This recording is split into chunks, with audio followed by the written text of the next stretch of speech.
Hey friends, Lucian here with the Bullish Bears team. Wanted to make this video on how to get started with trading stocks. So this course right here is our basic trading course. You'll see we have several different courses on our website, but this is specifically to go over the overall basics of stock trading.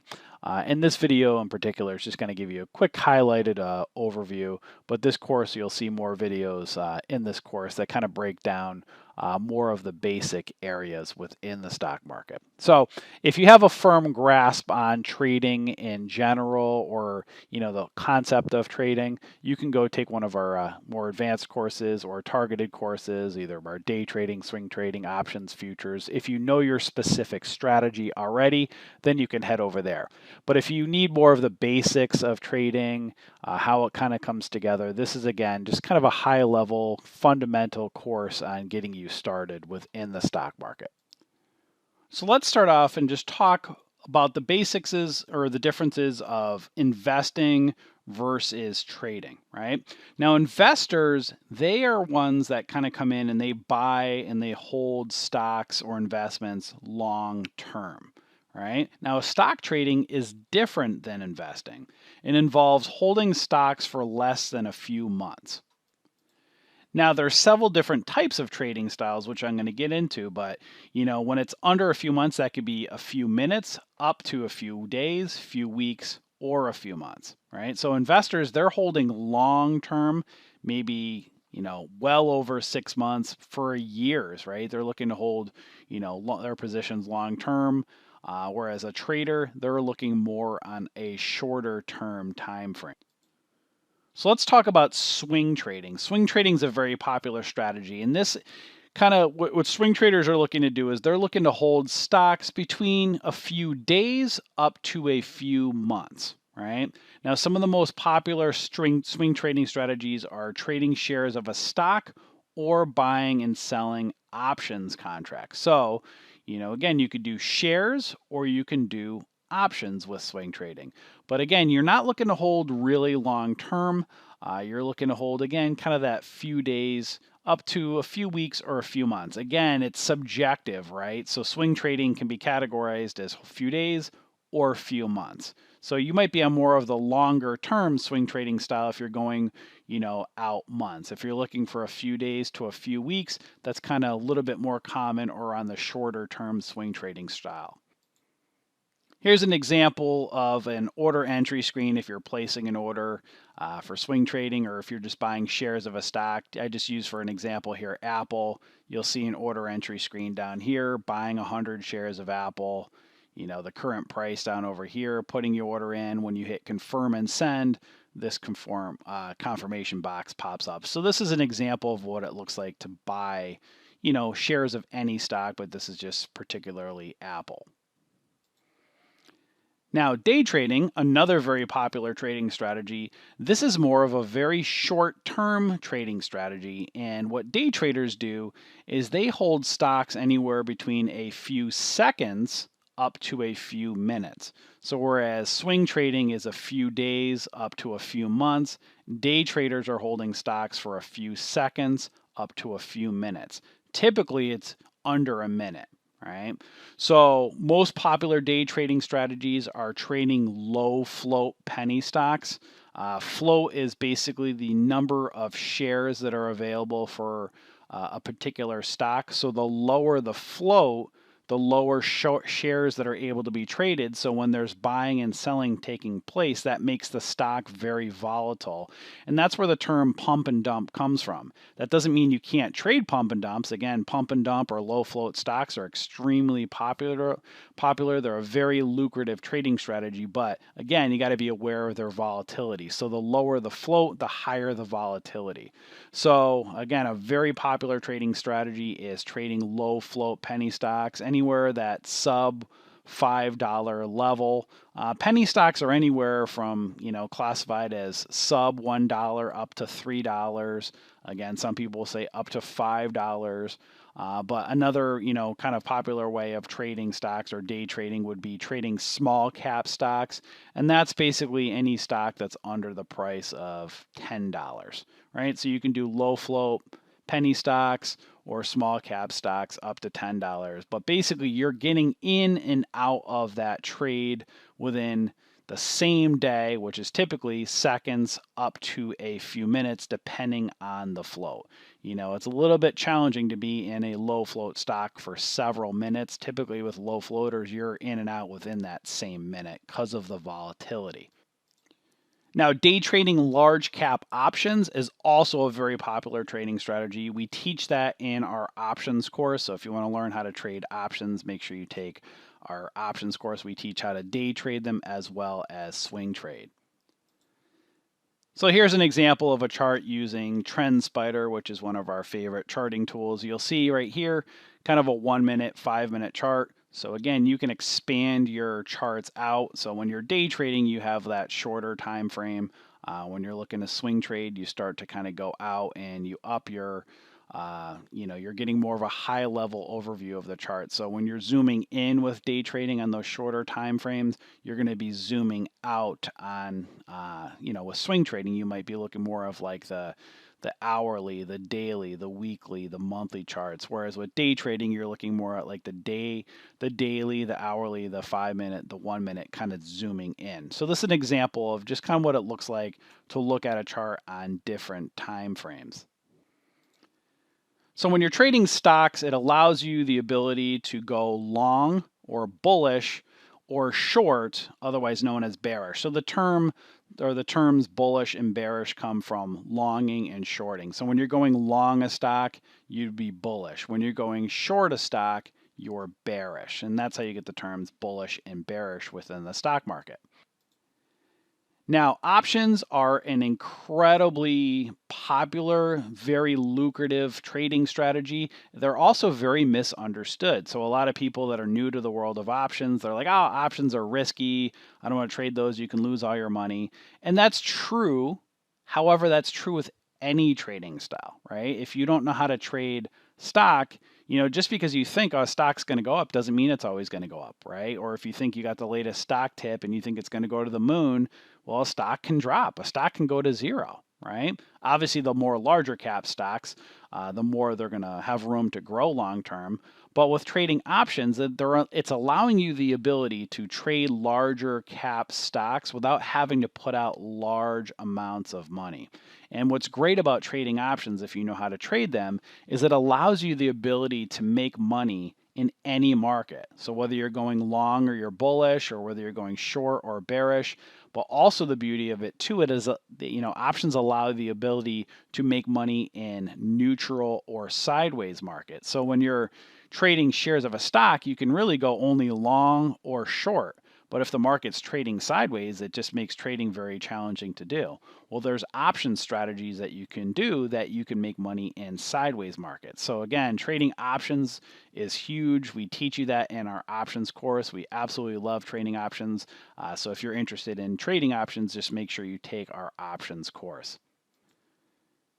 Here's an example of what an options chain looks like on Apple. Again, I'm not going to go through all the different parts of this chain here. Again, this is just an overview. We show and break this down and how to trade them in our options course, but this is an order entry screen of buying one contract of Apple. One contract or options contract is the equivalent to 100 shares. So you'll see the capital outlay, or the money that you put out on trading one options contract, is much less than it would be purchasing 100 shares directly of Apple.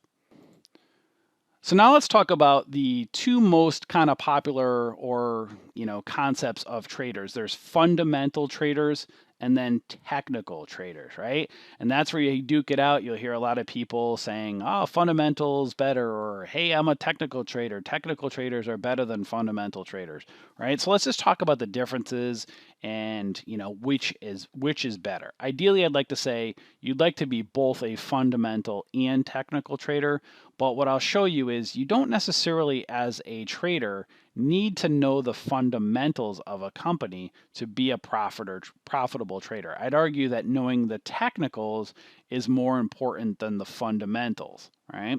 So fundamental traders, what they do is they research a company's financials, And then they look at things such as market cap or market capitalization, EPS or earnings per share, revenue growth, company financials, and news. So basically, you're kind of getting into the guts of the company to see how legitimate they are and see how long they could potentially be around for and if they're a good, solid company. So here's an example of Fidelity. They have a good research tool where you can type in the stock symbol and just look at a whole bunch of the data. There's so many different tools and stuff out there that you can look up company financials, but this just gives you an example of things that people look for when they're doing their fundamental research on a company. So now let's talk about technical traders, right? So you'll hear some people think that, that are diehard fundamentalists. They'll be like, those technical traders, they're into hocus pocus and that stuff doesn't work and yada, yada. And that's where I would say that's a bunch of baloney, because here's the key. Technical traders, they look at charts and they aren't as concerned about the fundamentals. Now, what a lot of people don't stop to really think about is anytime anybody buys and sells a stock, it doesn't matter whether you buy one share of a stock or whether you're a billionaire and you buy millions of dollars of a stock. You leave a clue on a chart every time that there's buying and selling taking place. And those clues are called support and resistance. So technical traders, they follow the clues that are left by the fundamental traders, right? Or any trader. So it's not hocus pocus. In fact, it's the most important aspect when trading, because you have to know when to be able to buy and when you need to be able to sell when entering into a stock. So if you believe ABC stock is going to the moon, well, how do you know when to enter and how do you know when to sell? The problem is a lot of people, that are new traders, they just think they're going to buy and hold the stock until it goes to the moon. Well, that doesn't always happen, right? There's ebbs and flows in the stock market and stocks. And if you buy high, it can be very painful holding, holding and hoping. We like to say hope is not a trading strategy, but many traders, they get in and they hope that that stock is going to keep going up.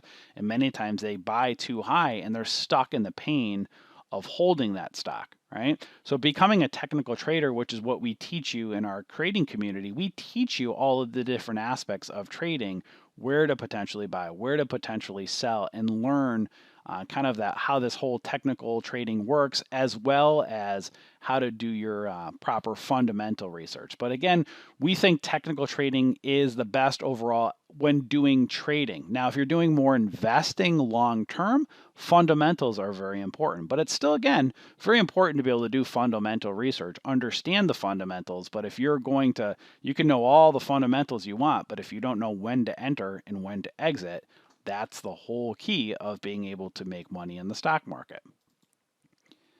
So the clues that are left on charts, again, it's called support and resistance. And how you do support and resistance is you want to basically connect as many horizontal and vertical peaks and valleys on a stock chart. So think about support levels as floors and think about resistance levels as ceilings, right? You want to buy near the floor levels and sell near the ceiling levels, right? Now, when price goes and breaks a ceiling level or resistance level, you want to see it hold. If you're long or bullish on a stock, you want to see that retest of that floor or support hold and continue up. Or again, it's all about buying low and selling high. So here's an example of a stock chart. Here's Apple. Again, just kind of, if you're new, this stuff takes some time to learn. We teach you this in our courses and in our community, so don't worry. But again, just kind of give you a little bit of a gauge or a level to look at is, connect peaks and valleys. You can see like peaks up here. There's a peak over here. Peak over here. And then you can see some valleys, right? Some levels. You can see, connect as many peaks and valleys as possible. So if you're looking at like support levels, you can kind of look down here and connect as many bases on the way up, kind of going across. And then you can look right here on angular, right? So there's angular support levels. So, connect as many, bases into the future. So you just kind of connect these levels because it shows you levels, again, of support and then resistance. So you gives you a gauge of where you would potentially buy and then where you would potentially sell. Now, these angular lines right here, you see, this is also called trend lines. Now, this tool, TrendSpider, is a really great tool. It allows you the ability, these are trend lines and support and resistance levels that I drew myself, but you can get a tool like TrendSpider and it will do the trend lines, many of the most important ones for you, and you can kind of tweak it based upon your preference and trading style. So again, buying low and selling high is the main concept when trading, right? You want to make money. So if you're buying high and selling low, you're losing money if you're long biased, right? So if you're long biased, you want to buy low at support levels and then sell high at resistance levels. Now, shorting is a different concept. It's opposite of going long, and it's not complicated. It's kind of weird to wrap your mind around at first, but it's very easy once you kind of understand the concept. So, like going back to with Apple, when you're buying 100 shares, you own 100 shares of Apple. So you buy 100, and then you ideally buy low, sell high, keep the difference. When shorting, you're going to sell shares of Apple. So you sell high, you're negative 100 shares, let's say, and then you buy low to cover, and then it evens out your position. So you sell high and then buy low near support levels to cover, right? So it's just the opposite of going long. So you own 100 shares of Apple when you're going long, and then you sell it higher and you keep the difference, and then the position is neutralized out. When you're shorting, you sell 100 shares high, and then ideally you want the stock to fall, and once it falls, you basically cover, you just cover your position. It's so simple. It's all done automatically. So don't worry about, like, what do I have to do to cover? It's super simple. It's an automated process. And you would just, again, keep the difference, sell high, buy low, and near support levels, keep the difference. So that's the difference of basically buying low and selling high. It would just be the reverse with shorting. You sell high, buy low. So again, let's take a look at an example here of the S&P 500, just kind of showing you again, just kind of getting aware of these trend lines, right? You can see there's kind of some bigger overall trend lines, and you can see kind of some smaller ones. I didn't do the whole chart here. I could really put a bunch of lines on here, but just kind of show you some examples here of some areas of where you would potentially go long and where you would potentially go short or buy low and sell high. So if you're going, wanting to go long, you look at these support levels right here, these green areas. So near support, you can kind of see as it goes along here on the trend lines. These are the types of areas that you look to buy low. You can see as price starts to extend out right here, it's very kind of farther away out here, and it creates these resistance levels. These are the areas that you look to sell. Again, you have to learn candlesticks, and we teach you in our courses candlesticks and patterns and how they all come together. But these are the clues. Every one of these little candlesticks, this is the combination of all the buyers and sellers in the world. So they leave these clues on a stock chart, right? So here's the thing, if you go back and you're like, I believe the stock market's going to go to the moon, right? Well, let's just pretend this is any stock. You buy way out here. What if you're buying at a ceiling or resistance level and then price continues to fall? This is very painful. You can hope and pray that the price is going to keep going up again, but what if it doesn't? What if it keeps falling? Again, a lot of the larger cap stocks will continue to potentially go up, but what if what if it takes months or years? That's why it's important to know, support and resistance levels. So right here is the the SPY right over here. Just gives you an example. Price is kind of pulling back right now. Here's a green level. If price kind of holds this area, this may be a potential buy area for potential continuation upwards, but we don't know, right? We don't know if price is going to hold right here or if it's going to fall, right? And if it falls, then this could be very bearish. And then you look at these levels below as support levels as price potentially falls if it fails here. If it holds, then you would look up here and you would look at these previous levels right up here as resistance or ceiling levels, right?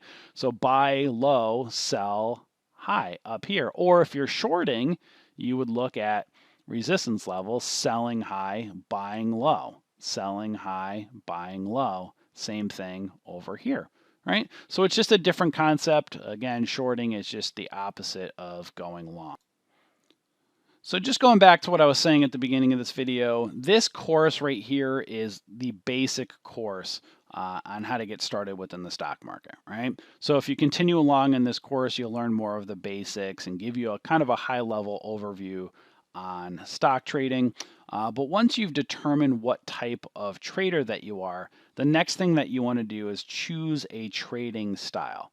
Determine whether you're going to be a day trader, swing trader, or trade options, whether that's day trading options or swing trading options. Also be aware that along the way, your trading style may change. So you might start off as a day trader and move to a swing trader, or you might go from a swing trader down to a day trader. And kind of what you'll gauge, along the way to kind of help you make that decision is kind of look at your setup and your lifestyle and think what type of job do you have, right? Are you able to freely be at your computer all day long? Are you able to look at charts and get in and out very quickly? Are you undisturbed, undistracted? Like if you're not distracted, if you have all that time and freedom, then being a day trader is a very good way to be as a trader, right? So if you're able to stare at your computer, you don't have to be there all day. That first hour, maybe the last hour of the day, if you can have that time, that 9:30 to 10:30 window, then day trading might be for you. If you don't have the ability to stare at your computer or make split-second trades or be in and out of a trade in a short period of time, then you might want to look into more swing trading or trading options. So it's all kind of conducive to your schedule and your setup and your lifestyle. So that's what you want to think about when you're going through this is think about, do you have the ability to really be tied to your computer for an hour to two a day? If you do, look into doing day trading and doing penny stocks. If you don't and you need more time, you don't have time to make those trades and you need to have, more time throughout the day, days or maybe even weeks to make a trade, then you look at more swing trading and options, right?